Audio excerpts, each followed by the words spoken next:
My first call as an EMT, I was 17 and my patient was 18.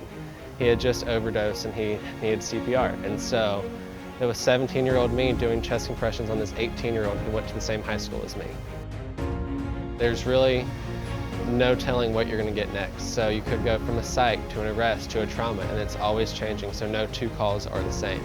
So the biggest skill or life lesson I've learned working EMS is how to stay calm under pressure and problem solve. Because if you lose your cool on scene, the whole scene becomes a disaster. Being able to problem solve and work through things on scene in a really chaotic scene transfers to all areas of your life, because life is chaotic.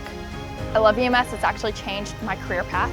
I originally wanted to be a trauma surgeon, but after doing EMS for about 3 years now, I've realized I really enjoy the pre-hospital side to medicine, so eventually I want to do flight medicine as a doctor.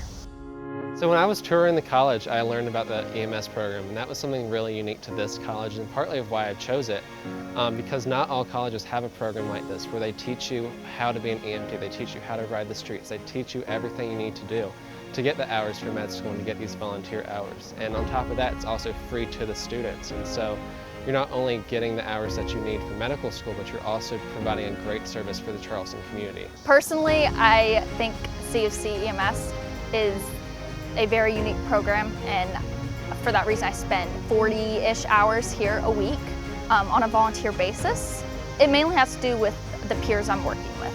We're all very motivated. It's just nice to be able to serve your community with your peers.